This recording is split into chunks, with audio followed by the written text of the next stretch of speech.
Inaset ng dating waitress na si Cheryl ang kanyang kutis. Maganda siya, sexy, maputi, mamula-mula yung kutis niya. Marami pong nagkakagusto sa kanya nung araw. Morena ako nung araw. Hanggang sa pagbi-bleach, pinatulang ko na rin. Palaayos po talaga ako kahit nasa loob ng bahay. Hindi nga panghabang buhay ang ganda.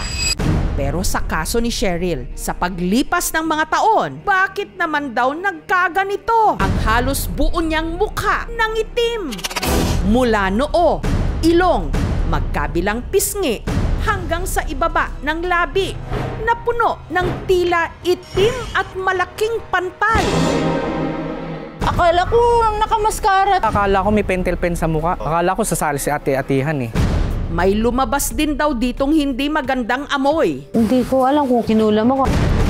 Ang tila itim na maskara sa kanyang mukha, matatanggal pa kaya? Hindi ko kasi alam, sir, na biglang ma-actionan po yung message ko. Ang hiling ko lang po sana mabalik yung dating mukha ko. Mga maalaga sa kanilang balat, dapat maingat din sa mga ginagamit na produkto, lalo na sa mukha, para hindi magaya sa babae sa Baras, Rizal na nasunog ang mukha. Dekada 90 nung naging waitress si Cheryl sa bar. Mukha ko ang puhunan ko nung kailangan kong laging maayos ang aking mukha. Marami na pong nawili sa aking mga customer. Tuwan-tuwa ako pag ako'y tinitipan nila. Nagiging tip ko po nung araw, 500. Minsan umabot pa ng 1,000. Kaya may skincare routine daw siya. Sa umaga, magpapahid ako pulbos. Simple lang kasi ang mukha ko nung araw, hindi naman ako nagme-makeup. Pero dahil sa kagustuhang mas pumuti ang kanyang balat, si Cheryl may sinubukang iba pang produkto na nabili lang daw niya sa bangketa. Nakita ko yung astringent sa isang bangketa. 150 ang halaga niya. Nung una, maganda. Talagang malaki po nang ibinago. Pumuti, kuminis, numipis. Dahil nahiyang sa nabiling produkto, itinuloy-tuloy ni Cheryl ang paggamit nito hanggang nakaubos siya ng 30 basyo. Maraming nagsasabi kung ano raw ginagamit ko.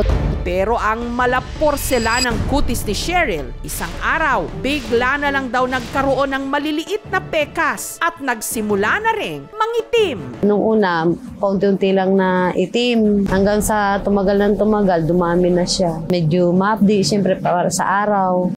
Duda ni Cheryl. Hindi ko alam kung kinulam ako kasi sinalitan ako na yung maganda mong muka.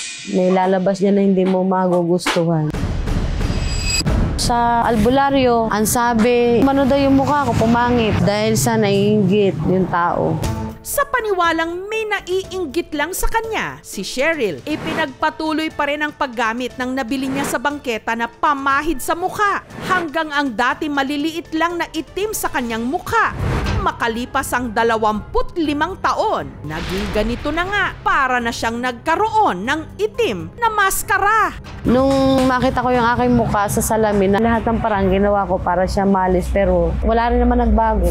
Tuloy, bumaba rin daw pati kumpiyansa niya sa kanyang sarili. Nung una naiya ako. Dati, ang ganda mo naman.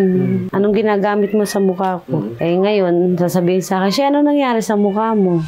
Dahil dito, natigil siya sa pagtatrabaho. Akala ko nakamaskara. Akala ko may pentel pen sa mukha. Akala ko sasali si ate-atihan eh. Sabi ng iba, hindi ka mamamatay sa mga salita. Pero sa kaso ni Cheryl, humihinga ka nga. Binabalatan ka naman daw ng buhay. Kasi ate-atihan, yung may maskara, pinasok ko sa kabilang tenga ko, nilabas ko rin sa kabilang tenga ko. Sa kabila ng kanyang kondisyon, may isang tao raw na nakikita pa rin ang tunay na siya sa likod ng malaitim na maskara. Walang iba kundi ang kanyang mister na si Sammy. Kahit ganyan po, mahal ko pa rin yun. Para sa akin po, maganda po. Nandito lang ako sa tabi. Mahal kita. Hanggang sa dulo po. Pero ano nga ba ang tunay na dahilan ng pangingitim ng mukha ni Cheryl? Kulam? Sinalitan ako na yung maganda mong mukha. May lalabas niya na hindi mo magugustuhan. O sobrang paggamit ng nabili niya sa bangketa na pamahid sa mukha? Nagpaderma po ako. Ay hindi naman nun natuloy gawa nang nag-lockdown. Dahil hindi sapat ang kita ng kanyang mister sa pagkakonstruction at kakarampot lang din ang kita ng kanyang sari-sari store, Si Cheryl, minessage ang aming programa sa pag-asang matulungan siya. Hindi ko kasi alam sir na biglang ma-actionan po yung message ko. Ang hiling ko lang po sana mabalik yung dating mukha ko. Ang kanyang kondisyon, inilapit namin sa dermatologist na si Dr. Jean Marquez. Gaano na po katagal yung pangingitim sa kanilang mukha? 25 years na. Nag-umpisa po ito, meron po ba kayong pinahid? Astringent po. Okay, yung astringent po, sinabayan niyo po ba yan ng pagpahid ng sunscreen o sunblock? Sunblock po. Kapal, ang itim. Nung sinilip po natin dito sa dermoscope, ang nakita ko po ay mga bluish-gray discoloration na may mga areas din na normal areas. Ayon kay Dr. Jean, hindi raw kulam ang dahilan ng pangingitim ng balat ni Cheryl, kundi ng isang kondisyon na kung tawagin, Exogenous type of ochronosis dun sa pinapahid niyang mga whitening astringents. Gumagamit din siya ng mga creams na nakakatuklap. Lahat yun actually na ginamit niya can actually cause irritation which can lead to pigmentation and eventually ochronosis. So, ang ochronosis actually can occur if yung mga whitening solutions contains hydroquinone. Kasi ang hydroquinone is a very strong whitening agent, and if you use it for more than 6 weeks, in her case 2 years, no, it can eventually cause ochronosis. Hindi ito kagaya ng genetic disorder na lumabas na biglang itim na lang. Sa kaso niya, kita mo, pantay na pantay. Kasi dito siya naglalagay. Hindi natin magagaranti na 100% mawawala, pero ang magagaranti natin mag-i-improve kahit papano. Kasi sa kaso niya ay napakakapal na ng pigmentation. Kapag ginamitan natin ng pigment laser yan, dapat iiwas din siya sa araw. Maglalagay ng moisturizer at maglalagay siya ng makapal na sunscreen. Okay lang gumamit ng astringent provided it's FDA approved at yun talaga yung babagay sa inyong balat with the advice of a dermatologist. Bumili lang po tayo ng mga produkto sa mga FDA accredited establishments po. And kapag po ito ay hindi rehistrado, huwag po natin gagamitin dahil baka mamaya instead na ang intention natin ay gumaling, lalo pang makasama po yung mga binibili nating items. Si Dr. Jean nangakong tututukan ang kaso ni Cheryl. Nagbigay naman ng financial assistance ang aming programa sa kanya.